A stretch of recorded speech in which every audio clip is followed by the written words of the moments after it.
ठीक है, कोई दिक्कत? No sir.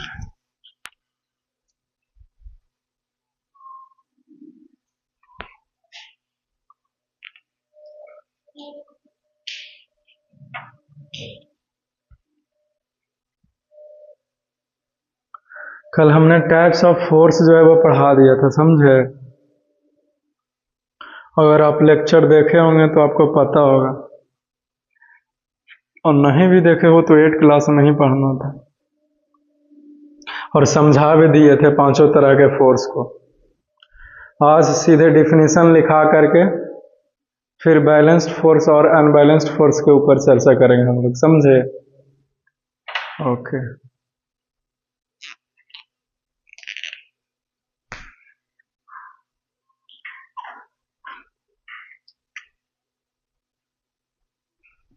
Okay, let us see one by one करके जो है वो हम लोग सीखेंगे। तो सबसे पहला हमने देखो तो बहुत ज्यादा सट के आ रहा है कहा।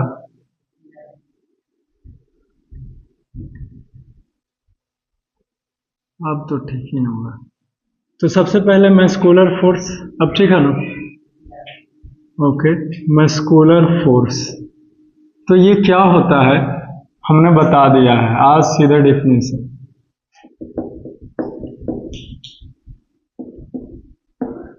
The force which is exerted by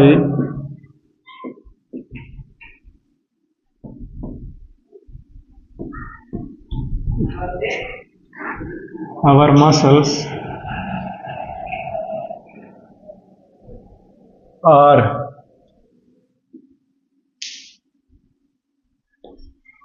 called muscular force। चलो, मस्कुलर फोर्स खत्म हो गया। दूसरा फोर्स था फ्रिक्शनल फोर्स, या फिर इसी का दूसरा नाम है फ्रिक्शन।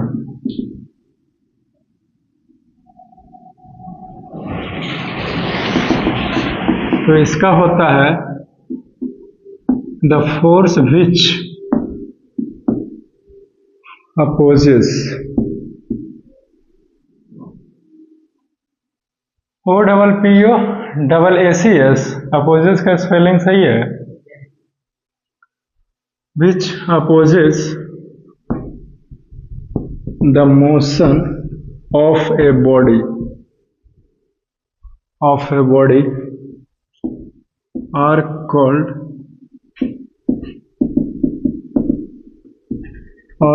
frictional force। चलो, फ्रिक्शनल फोर्स भी खत्म हो गया। तीसरा, जिसका नाम है मैग्नेटिक फोर्स।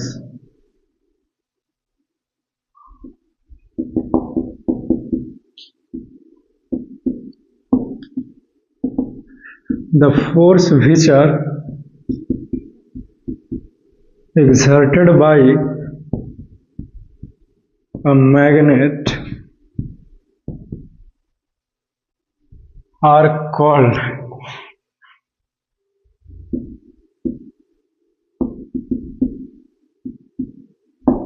Magnetic force. चौथा तरह का फोर्स है जिसका नाम है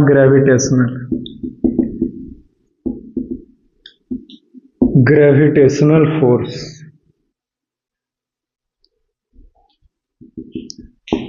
इसका होगा the force which are exerted by the gravity of the earth। आया है ना कि कट गया? कॉल कट गया। अच्छा,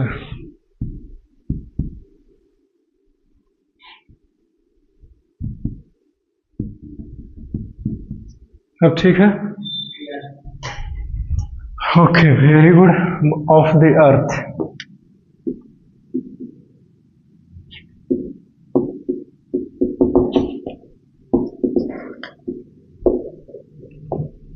are called gravitational force.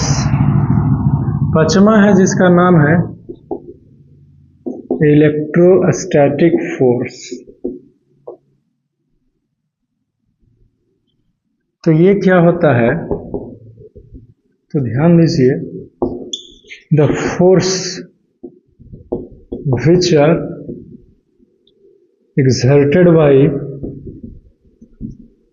the charged body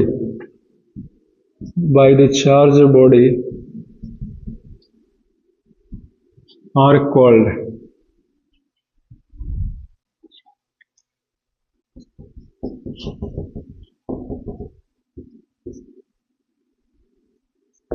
electrostatic force. चलो खत्म हो गया।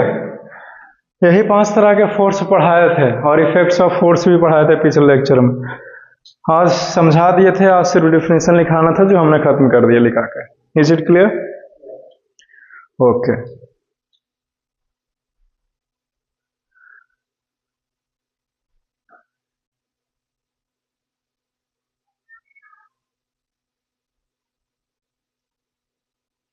चलिए इधर समझिए, एक बार पांचों को रिवाइज करवा देते हैं, बहुत ही आसान है। मस्कुलर फोर्स, पहला 5 तरह के फोर्स है जो 8 में ही पढ़ना था, समझे? ये 9th के सिलेबस से थोड़ा सा पहले से बता रहे हैं। 9th क्लास के सिलेबस में जो फोर्स पढ़ना है वो है बैलेंस्ड फोर्स और अनबैलेंस्ड फोर्स। पहला लिखाया हमने अभी भी मस्कुलर फोर्स। मस्कुलर फोर्स क्या होता है? जो मसल के द्वारा फोर्स लगाया जाएगा, मस्कुलर फोर्स, खत्म हो गया। दूसरा क्या लिखा है? फ्रिक्शनल फोर्स, यानी कि ऐसा फोर्स जो कोई भी ऑब्जेक्ट मोशन कर रहा है ना तो उसको रोकना चाहता है, उसी को बोलते हैं फ्रिक्शनल फोर्स, खत्म हो गया। अगला है मैग्नेटिक फोर्स, जो मैग्नेट के द्वारा लगाया जाएगा, मैग्नेटिक फोर्स, खत्म हो गया। अगला है ग्रेविटेशनल फोर्स, जो अर्थ किसी भी चीज को अपनी ओर ऐसे खींच लेती है, इसको फेंका नीचे की ओर आ गई, राइट? किसने? अर्थ ने लगाया, तो अर्थ के द्वारा लगाया गया तो ग्रेविटेशनल फोर्स, खत्म हो गया। पांचवा है इलेक्ट्रोस्टैटिक फोर्स, यानी कि ऐसा फोर्स जो चार्ज्ड बॉडी के द्वारा लगाया जाएगा या फिर चार्ज्ड पार्टिकल्स के द्वारा लगाएगा। आपको कहेगा कि ऐसा कैसे, एग्जांपल देके समझाइए। बहुत आसान है, जैसे बालों में कंघी करते हैं और कॉपी के पेज के पास लेके जाते हैं तो आसानी से खींचा जाता है दूर से, तो कंघी में चार्ज आ गया, समझे? इलेक्ट्रॉन्स जो है वो निकल निकल करके पेन में भी काम करता है ये चीज। बाल लगाए हुए हैं और आपके बाल अगर धूप में है ना तो इसमें चार्ज आ जाता है, पेन में। मार्कर है तो मार्कर में भी आ जाएगा, समझे? तो इस तरह के जो फोर्स लग रहा है चार्ज होकर के, उसको इलेक्ट्रोस्टैटिक फोर्स कहते हैं। 5 तरह के फोर्स खत्म हो गया। फ्रिक्शनल फोर्स में आपको दिक्कत है, बोलिए कहाँ पे?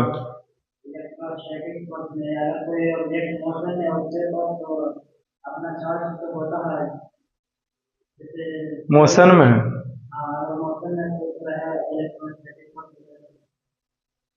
कोई भी ऑब्जेक्ट मोशन में, उसके पास इलेक्ट्रोस्टैटिक फोर्स है। कैसे? लाइटनिंग कहाँ पर होता है? लाइटनिंग होता है स्काई में। अब किसी वजह से तार से टूटा ना है, या फिर अगर बोले तो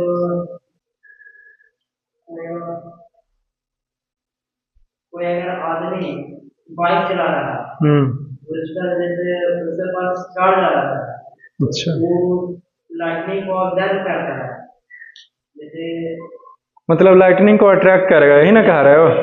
बिजलियों को।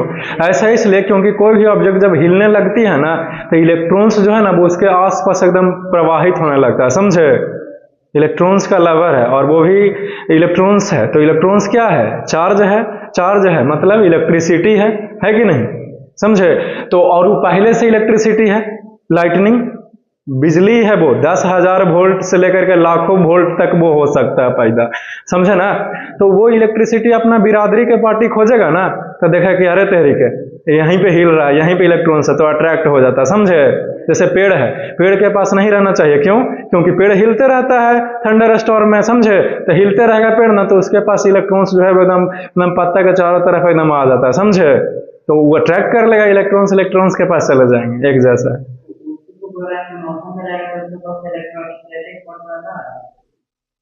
इलेक्ट्रोस्टैटिक फोर्स, हाँ बोल सकते हो, बाकी बोल सकते हो, लेकिन अभी हमारे पास जो इलेक्ट्रोस्टैटिक फोर्स है, जो कुछ भी है, उसको पेज के पास लेके जाएंगे तो नहीं आएगा हमारे हाथ में। क्यों? क्योंकि उतना सफिशियंट नहीं है। हम लोग बॉडी में चार्ज है, हाँ है चार्ज, हमारे अंदर भी करंट फ्लो कर रहा है, शरीर में भी करंट फ्लो कर रहे हैं, नहीं पता?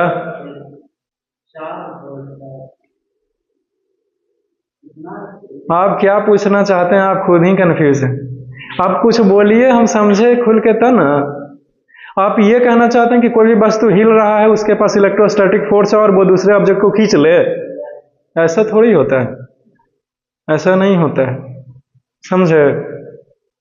अगर दूसरे ऑब्जेक्ट को अट्रैक्ट करवाना है तो फिर आपको उसके पास जरूरत से ज्यादा सफिशिएंट फोर्स होना चाहिए खींचने के लिए, समझे? ठीक है, और उसके लिए तो आपको कुछ अलग से प्रयास करना पड़ेगा।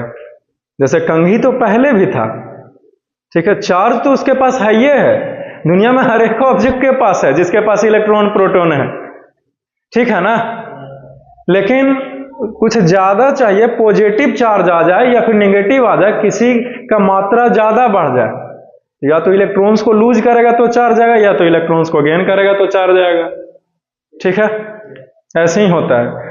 तो एक चार्ज ज्यादा डेवलप हो गया, ठीक है, जैसे पॉजिटिव चार्ज आ गया किसी भी वस्तु के ऊपर, तो दूसरे नेगेटिव को अट्रैक्ट कर लेगा, सिंपल सी बात है। और अगर नेगेटिव चार्ज आ गया तो हम पॉजिटिव वाले को अट्रैक्ट कर लेंगे। हमारे बॉडी में पॉजिटिव चार्ज है कि नेगेटिव चार्ज, ये तो हम नहीं कह सकते, ये हम नहीं कह सकते। डिपेंड किस चीज पे करता है का मतलब? डिपेंड इस चीज की पॉजिटिव चार्ज कैसे है और नेगेटिव चार्ज कैसे है, ये पूछ रहे हो? इलेक्ट्रॉन्स को जब लूज करेगा तो पॉजिटिव चार्ज आ जाएगा, और इलेक्ट्रॉन्स को जब गेन करेगा तो नेगेटिव चार्ज आ जाएगा। Is it clear?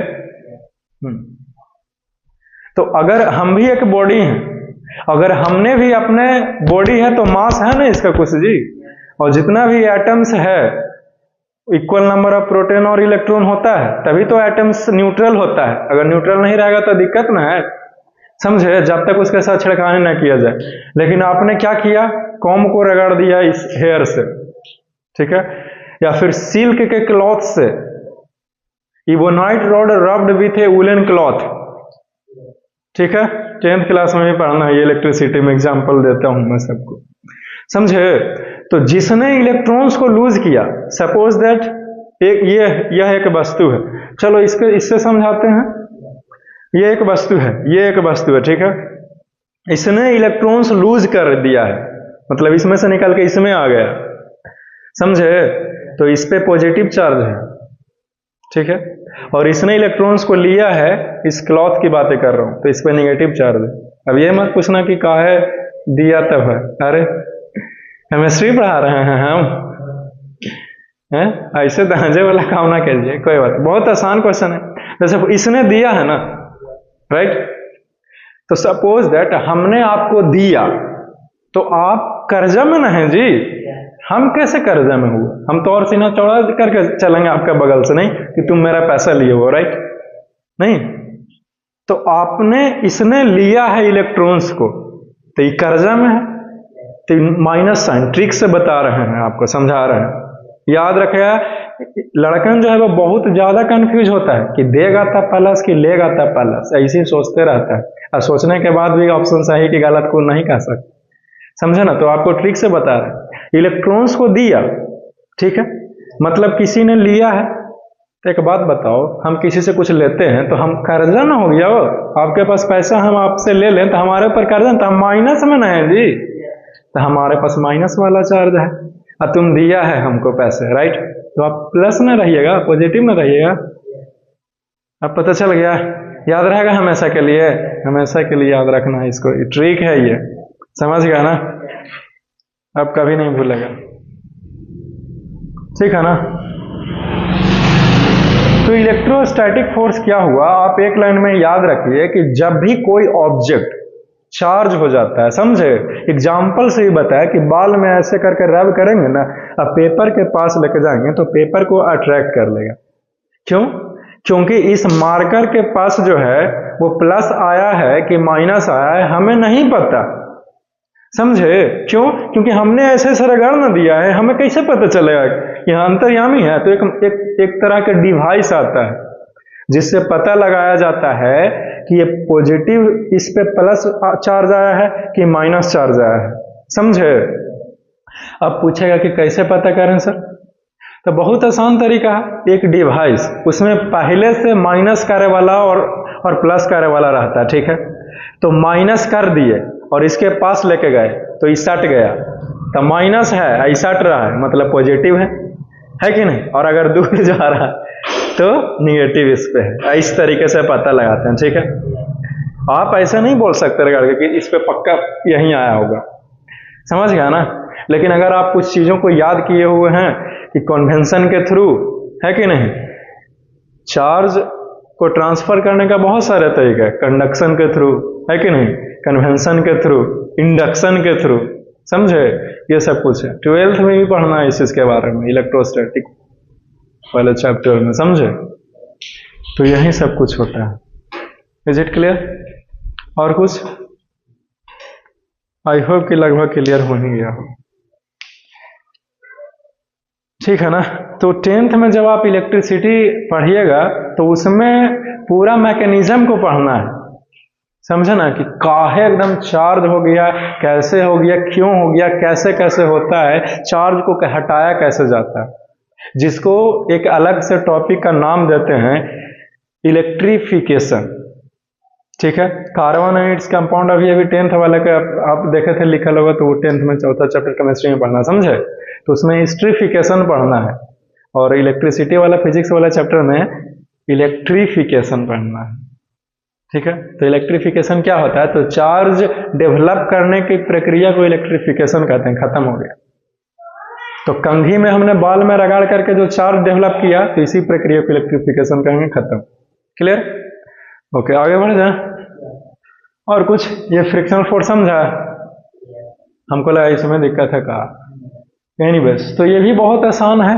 कोई भी ऑब्जेक्ट मोशन में है, इसको रोकता है तो फ्रिक्शनल फोर्स कहते हैं। बोलिए। हाँ, रोकता है, ठीक है। मिटा दें? ओके।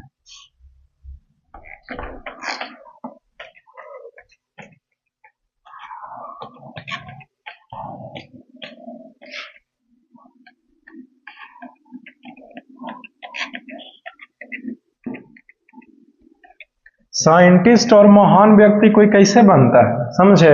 जैसे कोई क्वेश्चन पूछा, ठीक है, तो अभी तो आप लोग अभी 9th क्लास के ही स्टूडेंट है कि नहीं।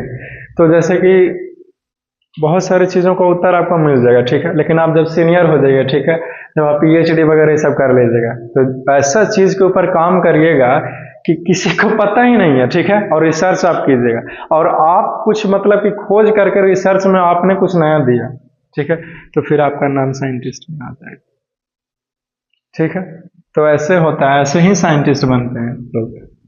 पृथ्वी में गुरुत्वाकर्षण बल है, किसी ने पहले नहीं सोचा। जैसे कि ऐसे तो नीचे गिर ही रहा है, लेकिन किसी ने नहीं सोचा कि न्यूटन साहब ने कहा कि काहे फल काहे नीचे गिरा, समझे ना। तो साइंटिस्टों का दिमाग जो है ना, वो एकदम नॉर्मल से एकदम अलग रहता है, काहे एकदम जिद रहता है, समझे।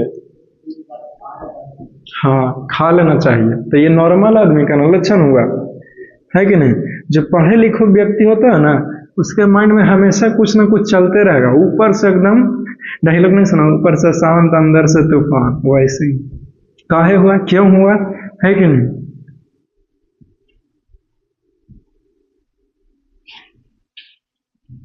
आज हम स्कूल भी नहीं गए थे, समझे ना।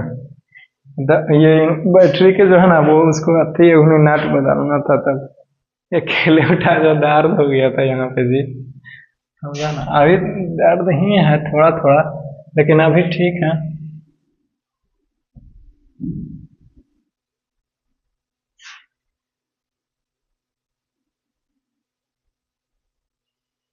कल भी नहीं जाएंगे।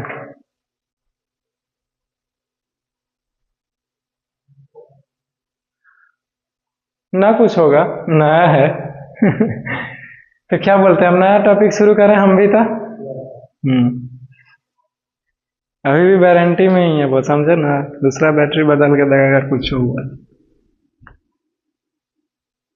तो क्या बोलते हैं, टाइप्स ऑफ फोर्स। बहुत ज्यादा ऊपर नहीं ना आ रहा सट के, ठीक है। फिर टाइप्स ऑफ फोर्स में ठीक है, अभी भी जो पढ़ाया वो टाइप्स ऑफ फोर्स ही था, लेकिन 9th क्लास के सिलेबस से बाहर।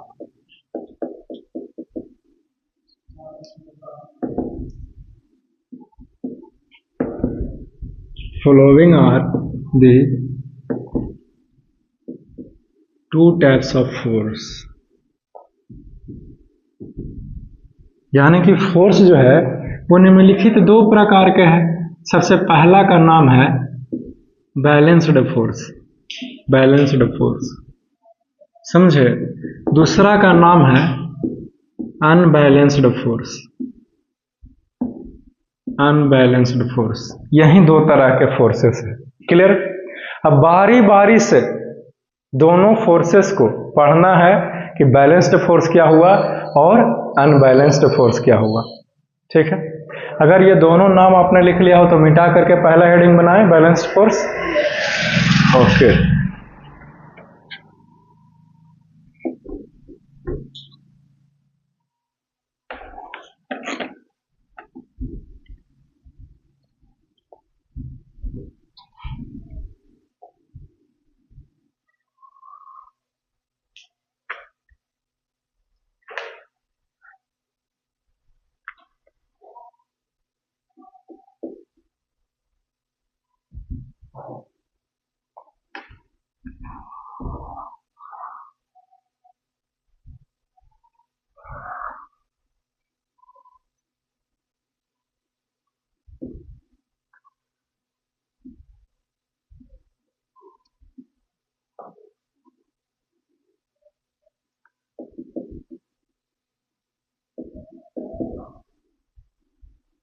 if the resultant of all the forces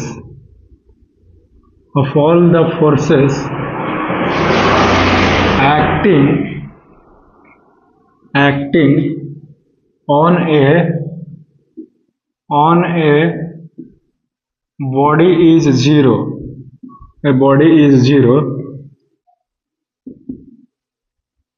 then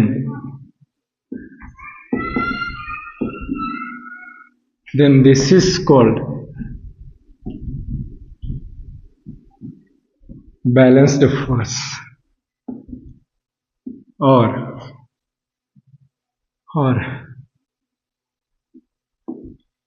when the net force acting on a body is zero, then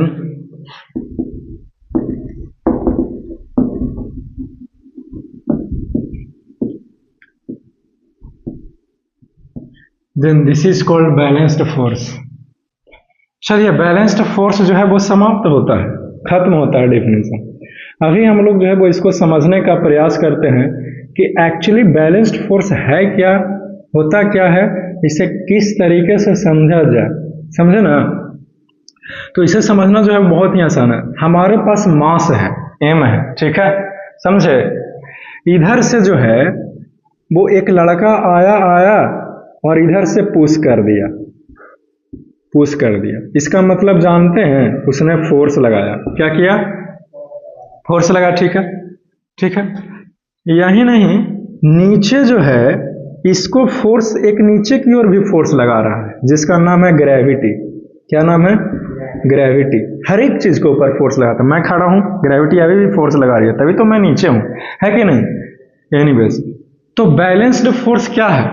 तो किसी भी बॉडी के ऊपर जो लगाया गया फोर्स अगर जीरो है सारा का सारा, तो वो उसको बोलते हैं बैलेंस्ड फोर्स। क्लियर। तो इधर से पुश वाला जो फोर्स लगाया, इसको बैलेंस किया गया इधर से फ्रिक्शन वाला फोर्स। किसके द्वारा? फ्रिक्शन ने इसको बैलेंस किया, ठीक है। जैसे एक लड़का मेरे को इधर से ढकेले, लेकिन कोई दूसरा भी इधर से ढकेले, तो हम ना इधर जाएंगे ना इधर जाएंगे, बैलेंस्ड हो जाएंगे। क्लियर है? ओके। और ये जो नीचे ग्रेविटी फोर्स लगाई, ठीक है, तो एक ऊपर की ओर एक फोर्स लगा, एक तरह का फोर्स लगा जिसको बोलते हैं रिएक्शन। रिएक्शन फोर्स बोलते हैं, ठीक है, समझे। ये रिएक्शन फोर्स क्या है, तो इस प्रकृति में, इस नेचर में जो कुछ भी घटनाएं घटती है उसकी ठीक विपरीत दिशा में भी कुछ ना कुछ होता है, समझे। जिसे जिसे बहुत ज्यादा इंफॉर्मेशन तो नहीं है, जिसे हम लोग रिएक्शन का नाम देते हैं, क्लियर। तो ग्रेविटी ने नीचे की ओर खींचा तो उसको रिएक्शन फोर्स ने बैलेंस किया, ठीक है। अब बोलो, ऑब्जेक्ट ऊपर की ओर जाएगा ना नीचे की ओर भी नहीं जाएगा, है कि नहीं। जिसका मतलब ये नहीं कि ये हवा में, ये जमीन पर रखा हुआ, समझे। इस बैलेंस्ड फोर्स को पढ़ने के बाद आपको यह उत्तर मिलेगा कि दुनिया में कोई भी ऑब्जेक्ट क्यों रुका हुआ। जैसे मैं हूं, एक लड़का आया हमसे बोला कि सर एक बात बताइए, इस मार्कर को रख दिया हथेली पर, तो हथेली पर कहा है सर, तो हम कहे क्या चाहते हो, वह सक जाए अपने से, है कि नहीं। जैसे कि सपोज दैट इस कुलीन को ही यहाँ पे रख दिए, तो यहीं पे क्यों है सर, ये अपने से उधर क्यों नहीं चला गया सर, नीचे भी चला गया, ऊपर भी चला, कहीं जाता तसल्ली तो रहता कम से कम, वहीं पे क्यों है कि नहीं, समझे। ये क्वेश्चन था उसका, तो उसका उत्तर देता है बैलेंस्ड फोर्स। कैसे उत्तर दिया तो समझिए। मान लीजिए कि उस लड़के ने एक बॉक्स को रखा ग्राउंड पर, ठीक है, ये ग्राउंड बना लेते हैं भाई, न तो कोई ही न बोले कि हवा में तो ना है सर रखा, ये ग्राउंड के लाइनिंग है, आप कोई दिक्कत है, नो सर।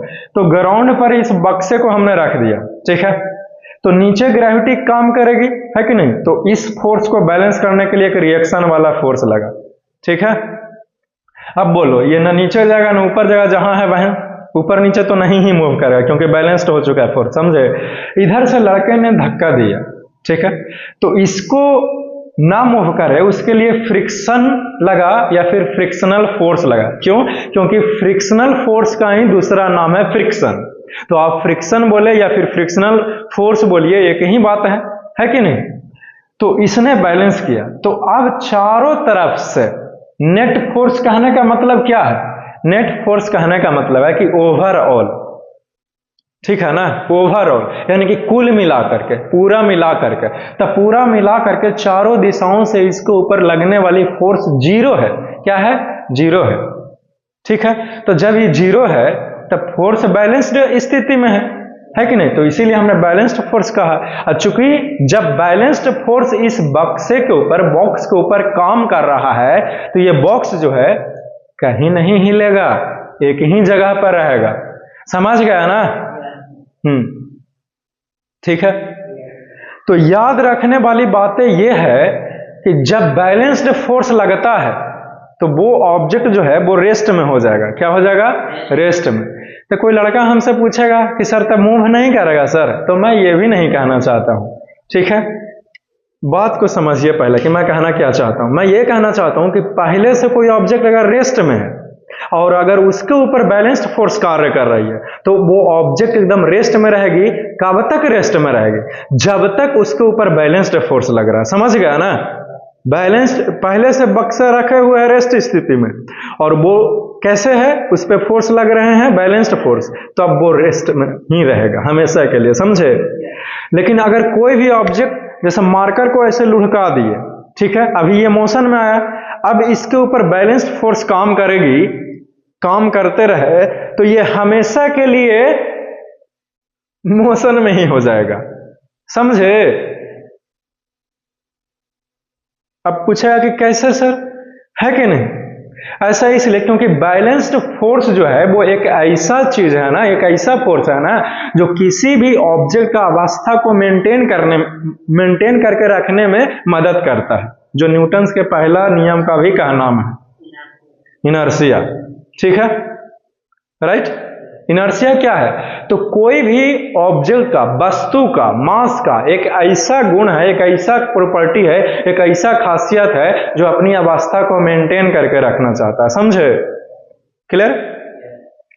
अब वो इनर्शिया के कारण काहे मेंटेन है, क्योंकि उसके ऊपर बैलेंस्ड फोर्स लग रहा है। ये मार्कर यहीं पे क्यों रखा हुआ सर, क्योंकि इसके ऊपर बैलेंस्ड फोर्स लग रहा है। पहला आंसर, ठीक है। दूसरा answer, Newton's first law of motion, है कि नहीं, गति का प्रथम नियम, राइट। उसका क्या कहना है कि कोई भी ऑब्जेक्ट जो है वो तब तक अपनी अवस्था को बरकरार रखना चाहता है जब तक उसके ऊपर कोई एक्सटर्नल फोर्स न लगाए, ठीक है। हमने जो है वो जरूरत से थोड़ा सा इसके ऊपर फोर्स लगाया, ये नहीं हिलेगा, है कि नहीं, समझे। जैसे फॉर एग्जाम्पल हम जो है वो इसको से थोड़ा सा ऐसे इस प्रकार से थोड़ा सा ऐसे फोर्स लगाते हैं, ये जो धागे देख रहे हो ना नीचे, इससे हम फोर्स लगाते हैं, है कि नहीं, समझे, क्लियर। फोर्स लगा रहे हैं इस धागे से, सबूत क्या है सर, तो ये धागा जो है वो मुड़ जा रहा है, समझे। फोर्स तो अभी भी लग रहा है लेकिन ये हिल रहा है, मारकर नहीं हिल रहा है, कहा कि फ्रिक्शनल फोर्स इसको शांत किए हुए, पर्याप्त नहीं है कि इसको हटा दे। तो कोई भी ऑब्जेक्ट काहे रेस्ट में है, उत्तर मिल गया आपको, है कि नहीं, बैलेंस्ड फोर्स के कारण। अब कोई व्यक्ति चाहता है कि यह जो है बक्सा मोशन में आए, या फिर दुनिया की ऐसी कोई वस्तु है मोशन में आए, तो इसको फिर एक्सटर्नल फोर्स लगा करके कंपेल्ड करना पड़ेगा। कंपेल्ड का मतलब धक्का देना होगा, ठीक है, एक्सटर्नल फोर्स लगा करके इसको सताना होगा, समझे, क्लियर, तब ये फिर हिल जाएगा, क्लियर। तब बैलेंस्ड फोर्स को तोड़ते हुए, चीरते हुए बक्सा आगे चल जाएगा। Is it clear. अब कोई हमसे ये नहीं बोले कि सर हम अभी ऐसे खड़े हैं, ठीक है, कोई वस्तु रखा हुआ, ईंट रखा हुआ रास्ते पे, ठीक है, तो वो ईंट हिल क्यों नहीं रहा है सर, क्योंकि उसके ऊपर बैलेंस्ड फोर्स लग रहा है। लेकिन हम चाहते हैं सर कि वो ईंट जो है, ब्रिक्स जो है वो हिल जाए, तो क्या कीजिए, एक्सटर्नल फोर्स लगाइए, है कि नहीं। तो एक्सटर्नल फोर्स अगर आपने लगा दिया, अब फिर वो मोशन में आ गया, तब बैलेंस्ड फोर्स नहीं कहलाएगा, फिर अनबैलेंस्ड फोर्स कहलाएंगे। क्यों, क्योंकि एक तरफ मोशन हुआ ना जी, एक डायरेक्शन में, तो मतलब नेट फोर्स जीरो नहीं है। क्यों, क्योंकि अगर जीरो रहता तो वो रेस्ट में रहता, है कि नहीं। Is it clear, okay. तो इसका जो है वो ख्याल रखिएगा, समझ गया ना, ठीक है। तो इस टॉपिक को पढ़ने के बाद आप उससे अलग हैं जिसे नहीं पता कि कोई वस्तु क्यों अपनी जगह पे रुकी हुई है, क्योंकि आपको पता है कि क्यों रुकी हुई है कि नहीं, अगला आदमी को नहीं पता, क्लियर। उसे भी पढ़ने के अंदर जिज्ञासा होता जब उसके मन में, उसको क्यूरियोसिटी बोलते हैं, राइट, रुचि बोलते हैं, कि काहे है, क्यों है, कैसे। छोटा बच्चा वो एकदम से कुछ भी पूछ देता है कि नहीं। अगर छोटा बच्चा को हम ना बोलें, ये बताना बंद कर दें कि बाहर बिल्ली है मत जाओ, है कि नहीं, तो डरता नहीं, डरता है कि नहीं। छोटा बच्चा को अगर ना बोले कि बाहर मत जाओ भूत है, भूत नाम के मतलब भूत है, यही ना बोलते हैं, कि कैसे डराते हैं उसको कि बाहर मत जाओ भूत है, राइट, तब फिर वो भूत के नाम से डरता है कि नहीं। लेकिन पहले से भूत कुछ होता है, कुछ नहीं है, आज तक नहीं हम देखे, अब आप भी नहीं देखे हुए, है कि नहीं, तो वो डरेगा, एकदम से गेट के बाहर चल जाएगा, है कि नहीं, समझे। हाँ होता है, मैं भी यही बोलूंगा, समझे, क्लियर है। और ऐसा इसलिए क्योंकि उसको बैड एनर्जी का नाम दिए हैं हम लोग, समझे, बैड एनर्जी, क्लियर है, क्लियर। जैसे साइंटिस्टों को बहुत सारे चीजों जो है वो पता नहीं है, जैसे फॉर एग्जांपल एक डार्क एनर्जी के बारे में नहीं पता है, जैसे रिसर्च हो रहा है उसके ऊपर, अभी नहीं पता है, बाद में तो पता चलवे ना करेगा, है कि नहीं, अभी नहीं पता है, समझे। जैसे ये ब्रह्मांड जो है वो बहुत ही ज्यादा तेजी से फैल रहा है, समझे, काहे फैल रहा है किसी को नहीं पता, लेकिन एक नाम दिया गया है, बोला डार्क एनर्जी, काली शक्ति, टोटका उटका नहीं है वो सब चीज, समझे, कोई डार्क एनर्जी। डार्क एनर्जी क्या है सर, तो वो एक ऐसा एनर्जी है जो ब्रह्मांड को एक दूसरे से दूर लेके जा रही है, ठीक है। लेकिन आप पूछे कि एक्चुअली में है काहे सर, मतलब काहे ऐसे हो रहा है, तो उसके पीछे का कोई लॉजिक नहीं है साइंटिस्ट के पास, तो अधूरा आंसर है ना, समझे। हमने आपको ग्रेविटेशन वाले चैप्टर में यह सिखाया है, न्यूटन्स का यूनिवर्सल नहीं, यूनिवर्सल लॉ ऑफ न्यूटन्स, क्या नाम था टॉपिक का पूरा नाम, law of gravitation, universal law of gravitation, इतना जल्दी भूल जाता है, यूनिवर्सल लॉ ऑफ ग्रेविटेशन यही ना है जी, है कि नहीं। तो उसका क्या कहना है कि दुनिया में जितनी वस्तुएं हैं एक दूसरे को आप अपनी ओर आकर्षित करती है, समझे, क्लियर है। ठीक उसी प्रकार से दुनिया में ऐसी भी फोर्स कार्य कर रही है जो पास लाने के बजाय दूर लेके जाता है, जैसे यूनिवर्सल लॉ पास लाता है ना, खिंचाव होता है ना, तो डार्क एनर्जी एक ऐसा शक्ति है जो दूर लेके जाता है, क्लियर है। ब्रह्मांड बहुत तेजी से फैल रहा है, इतना तेजी से कि आप उसका इमेजिनेशन नहीं कर सकते, लेकिन हमें नहीं पता, लेकिन वो हो रहा है, समझे। इसका मतलब साइज बढ़ते ही जा रहा है, बढ़ते ही जा रहा है डेली, समझे? ब्रह्मांड कितना बड़ा है आप हम लोग नहीं कह सकते, ठीक है ना। पिछले क्लास में भी बहुत सारा चीज मजेदार बताया था, आप आएंगे 1000 साल के बाद हो सकता है हम लोग मंगल ग्रह पर रहें, ऐसा टेक्नोलॉजी हो जाए हमारा, कुछ इस तरीके से, है कि नहीं। तो हम लोग तो कहाँ जा रहे हो कल? एनीवेज, तो क्या बोलते हैं, तो ये सब कुछ होता है। ये खत्म हो गया तो फिर अनबैलेंस्ड फोर्स के ऊपर बातें करते हैं, ठीक है। टॉपिक पे मेंटेन रहिएगा तब ना आगे आगे बताएंगे, है कि नहीं। वैसे तो जितना पूछिएगा हम अपने समुंदर लेके चलते हैं, है कि नहीं। तो जितना पूछिएगा उतना बातें चल जाएंगे। आपको बोल देना कि कम टू द पॉइंट, है कि नहीं, क्योंकि आप पूछ देते हैं, हम भी भावनाओं में बह जाते हैं, नहीं समझे। टाइम में देखे मिला, तुम भी शुभम हो गया जी, पढ़ा ले जैसे ना काम मन लगता है।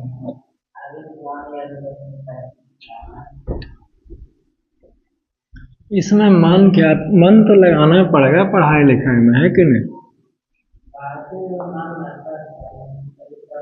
देखिए आपको इतना इंटरेस्टिंग चीज बताया कि ऐसे क्यों वैसे क्यों, है कि नहीं।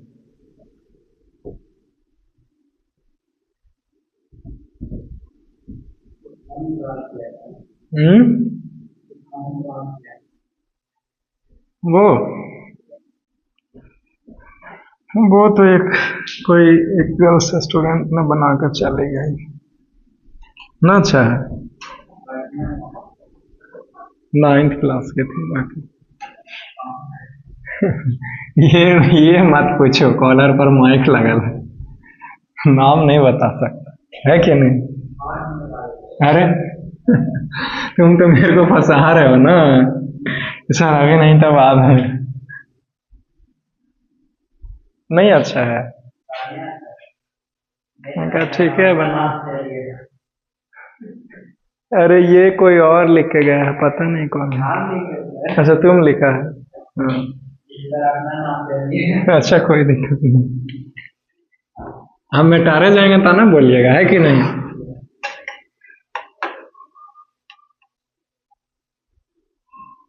हाँ तो क्या नाम था, unbalanced force.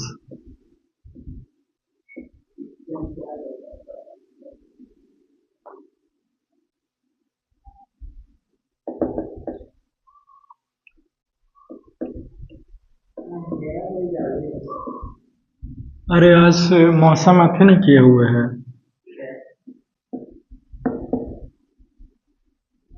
If the net resultant force is not zero,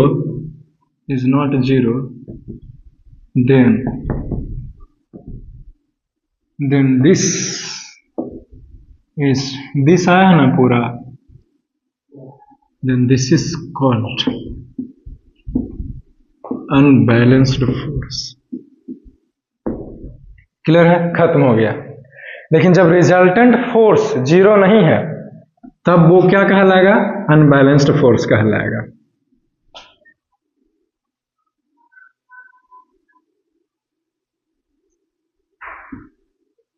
ये एम है, ठीक है। इधर देखिए, ग्रेविटी अभी भी काम करेगी नीचे की ओर, लेकिन ग्रेविटी काम, इसको बैलेंस करने के लिए एक फोर्स और काम करेगी, है कि नहीं, उसको नाम है रिएक्शन फोर्स, समझे।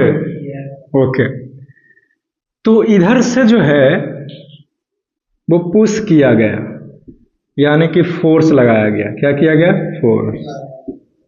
और इस तरफ फ्रिक्शनल फोर्स नहीं काम करेगी सर, बिल्कुल करेगी काम, है कि नहीं, ठीक है। लेकिन ये जितना अमाउंट ऑफ फ्रिक्शन काम कर रही है ना, उससे ज्यादा मात्रा में यहां पे फोर्स लगाया गया है, तब ये ऑब्जेक्ट जो है वो मूव करने लगेगा। क्या करने लगेगा, मूव, इस तरफ मूव कर जाएगा।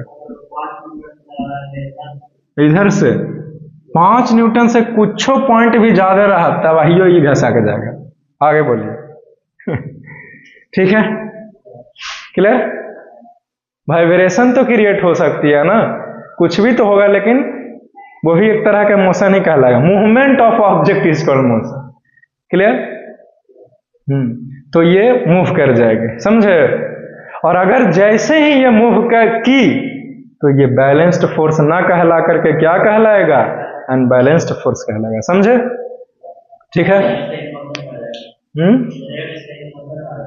हाँ बिल्कुल आ जाएंगे। क्यों? क्योंकि जगह को चेंज किया मोशन कहलाएगा। पढ़ाया तो है आपको पूरा 20 लेक्चर नहीं? बंद कर देगा तो क्या होगा इसके साथ, ये पूछना चाहते हो? हाँ, बैलेंस्ड फोर्स तुरंत थोड़ी होगा, धीरे धीरे रेस्ट में आएगा, है कि नहीं? भारी जैसे ईटा है, उसको ठेल रहा है, छोटा बच्चा ढकेल रहा है, गाड़ी चला रहा है, तो तब तक वो उस पे अनबैलेंस्ड फोर्स काम कर रही है और वो आगे बढ़ रही है, जब तक उसके ऊपर फोर्स लगाया जा रहा है। फोर्स छोड़ेगा रेस्ट में आ जाएगी। क्यों? क्योंकि फिर चारों तरफ से फोर्स लगा करके बैलेंस कर देगा उसको। क्लियर? तो फिर वो रेस्ट में हो जाएगा, मोशन में नहीं रहेगा। क्लियर? Okay, anything else? यानी कुछ और? क्लियर है ना? ये ऑब्जेक्ट हवाएं चली, आ गया, क्यों मूव किया सर? अनबैलेंस्ड फोर्स लग गया, यानी कि जीरो नहीं लग रहा, जिधर मूव किया, ठीक है, उसी डायरेक्शन में जो है वो फोर्स का अमाउंट ज्यादा है। क्लियर? कितना ज्यादा है हमें कोई इंफॉर्मेशन नहीं है, इसलिए निकाल नहीं सकते। क्लियर? ओके। अब जब आपने बैलेंस्ड फोर्स और अनबैलेंस्ड फोर्स पढ़ लिया, तो अब समय आ गया है Newton's laws of motion. Clear? Equation of motion दूसरा चीज है और न्यूटन्स लॉज ऑफ मोशन दूसरा चीज है। Kepler's laws of planetary motion भी दूसरा चीज है, जो आपने ग्रेविटेशन वाला चैप्टर में। तीनों एक दूसरे से कोई मतलब नहीं है, तीनों स्वतंत्र है। समझे? जिसमें से दो पढ़ा दिया है और एक का अभी समय है। क्लियर? तीन होते हैं, बहुत ही इंटरेस्टिंग है, थोड़ा सा बताते हैं फिर छोड़ दूंगा। क्लियर? क्या मतलब थोड़ा सा आइडिया दे देते हैं, कोई दिक्कत? डिटेल में क्या है? डिटेल में 1 by 1 क्या है? 1 by 1 2 घंटा बैठो, हमको क्या दिक्कत? Noted.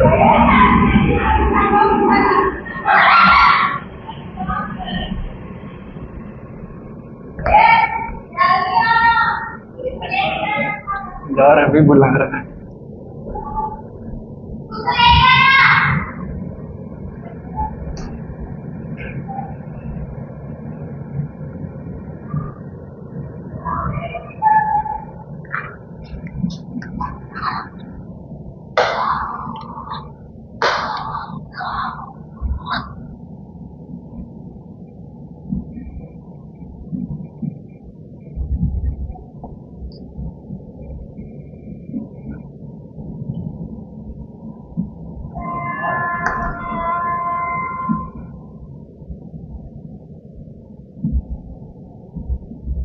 Newton's laws of motion, this is our new topic. Clear?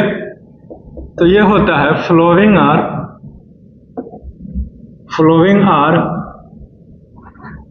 इतना वेट क्यों है? Following are the Newton's laws of motion,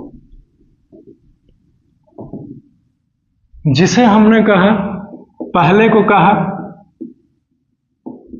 Newton's first laws of motion, दूसरे को हमने कहा न्यूटन्स सेकंड लॉज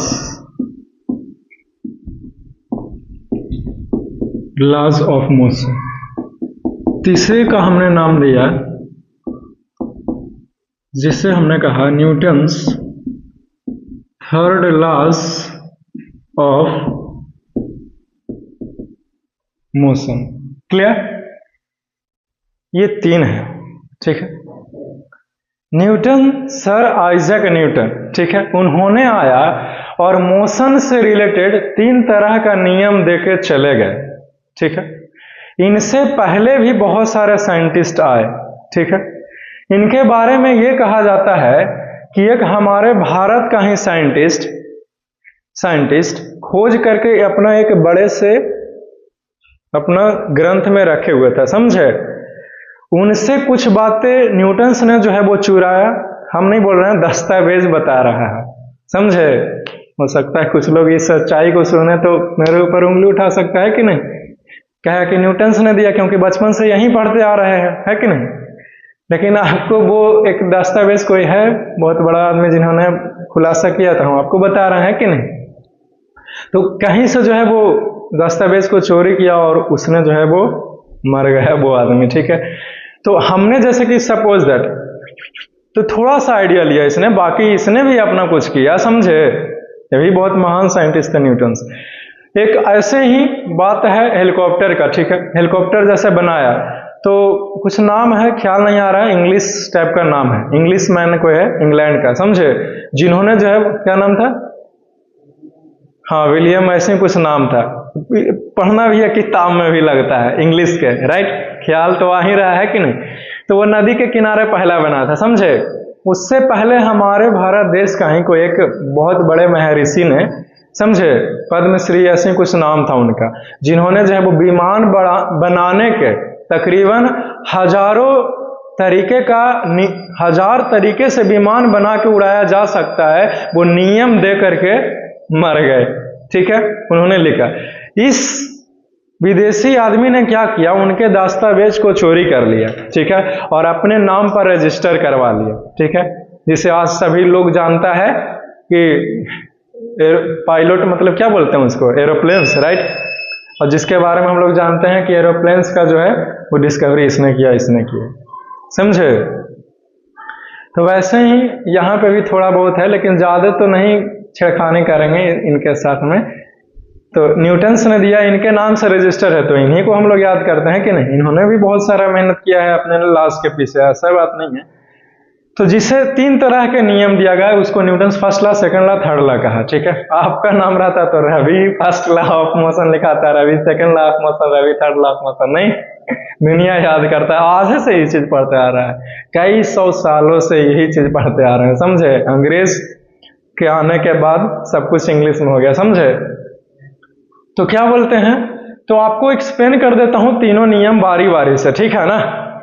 फिर जब नेक्स्ट क्लास में आओगे तो फिर डिफिनेशन वगैरह सब कुछ लिखा देंगे, ठीक है। देखिए एप्लीकेशन भी बताएंगे, अभी जानिए कि Newton's first law of motion है क्या, कहेंगे किसे, ठीक है। बहुत ही आसान है, ठीक है। Any type of the objects in the world that wants to maintain their state,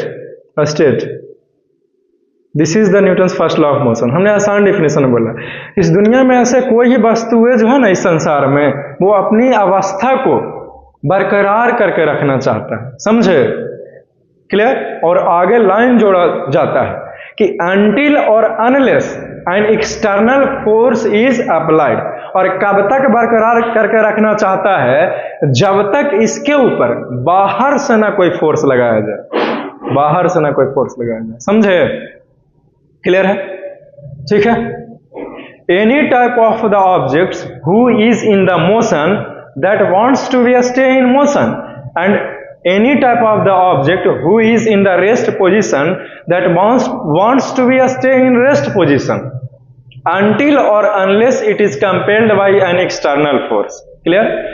इस दुनिया का ऐसा कोई भी ऑब्जेक्ट जो अगर रुका हुआ है तो वो रुका हुआ ही रहना चाहता है, और अगर जा रहा है, चल रहा है, मोशन में है, गति कर रहा है, मूवमेंट कर रहा है, तो वो मूवमेंट में ही रहना चाहता है।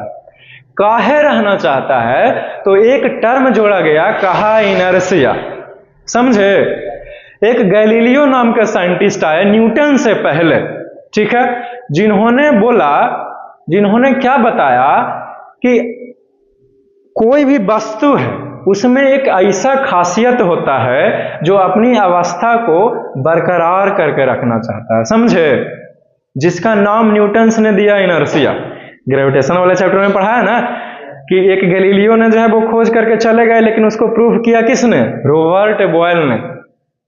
शीशा के अंदर पंख को, स्टोन को गिराया है कि नहीं, जो फ्री फॉल है कि नहीं, समझे।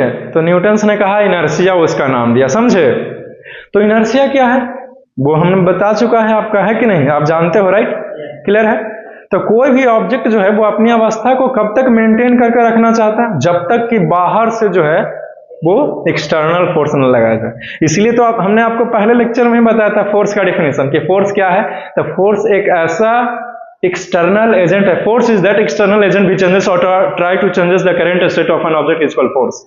यानी कि फोर्स एक ऐसा बाहर से लगने वाला कारक है जो किसी भी वस्तु की अवस्था को बदल दे, फोर्स कहलाएगा। और अगर ना बदलता है तो बदलने का प्रयास करे, है कि नहीं? प्रयास तो कम से कम कर सकते हैं ना, कि वो भी नहीं, प्रयास कर सकते हैं, राइट? क्यों? क्योंकि जब हमने पढ़ाया कि ऑब्जेक्ट जो है वो जगह को बदल देगा, फोर्स कहलाएगा। एक लड़का आया देवालों को टेले लगा, कहा सर देवाल नहीं घसा कर रहा है, फोर्स नहीं कहलाएगा सर। हम कहा कि प्रयास है ना, हाँ, तो फोर्स कहलाएगा। क्लियर है? इसीलिए हमने डिफिनेशन में ही लिखा दिया, समझे ना? तो यहां भी न्यूटन्स फर्स्ट लॉ में वही नियम है कि वो अपनी अवस्था को बरकरार करके रखना चाहता। कब तक रखना चाहता? जब तक बाहर से ना। क्लियर? दूसरा देखिए सेकंड नियम। तो न्यूटन्स का जो सेकंड नियम है वो एक रिलेशनशिप देता है, ठीक है? फोर्स और एक्सेलरेशन के बीच जो है वो एक रिलेशनशिप देता है, समझे? रिलेशन समझते हैं आप? रिलेशनशिप समझते हो? संबंध, ठीक है ना? तो वो संबंध बताता है फोर्स और एक्सेलरेशन किसी भी ऑब्जेक्ट के में जो हो रहा है, ठीक है ना? यानी कि न्यूटन सेकंड लॉ से हमें एक फार्मूला मिलता है, फोर्स बराबर मास गुना एक्सेलरेशन। क्लियर? लेकिन न्यूटन सेकंड लॉ का डिफिनेशन बताइए सर। बहुत आसान है। The rate of change in momentum is directly proportional to the applied force, समझे? यानी कि किसी भी ऑब्जेक्ट के अंदर जो मोमेंटम है वो डायरेक्टली प्रोपोर्शनल है, समझे? अब कहिए कि मोमेंटम क्या है, तो इसीलिए न्यूटन सेकंड लॉ जब बहुत अच्छे से यहाँ पे डिफिनेशन सब कुछ लिखा के बता रहे होते हैं तो आपको मोमेंटम नाम का टॉपिक पढ़ाया जाता है, जिसका फार्मूला होता है P बराबर mv। P क्या है? मोमेंटम है। M क्या है? मास है। V क्या है? वेलोसिटी है। तो मोमेंटम होता क्या है? The product of mass and velocity is called momentum, है कि नहीं? Clear? Newton's third laws of motion, Newton's का तीसरा नियम, यानी कि ऐसा मतलब कि आप कुछ भी करते हो तो उसके उल्टा कुछ होता है, उसी को बोलते हैं Newton's third law of motion. English में बोलें तो for every action there is equal and opposite reaction is called Newton's third law of motion. Clear? For every action यानी कि आप ऐसा कुछ भी कीजिए, ठीक है, तो उसके उल्टा में कुछ होता है, समझे? क्लियर? रिएक्शंस होते हैं, जिसे हमने क्या, और ये किसने कहा? न्यूटन्स के तीसरा नियम ने कहा, ठीक है? जैसे सपोज दैट, अगर सपोज दैट मैंने स्टिक उठाया और अगर आपकी हथेली के ऊपर पीटा, तो हमने जितना कस के आपके हथेली को पीटा, आपके हथेली ने मेरे स्टिक को भी पीटा उतना ही कस के, ये कहना है इसका, समझे? जिसका बहुत सारा एप्लीकेशन है कि हम लोग कैसे चलते हैं, है कि नहीं? गन जो है वो क्यों रिकॉइल होता है, रॉकेट क्यों ऊपर उड़ जाता है, ये सब कुछ है। चलो खत्म हो गया जी, ठीक है? अगली क्लास में लिखा दें, ठीक है? आई होप कि आपको कुछ कहना है तो बोलो, नहीं कहना? ठीक है, फिर love you all, see you soon, take care, best of you.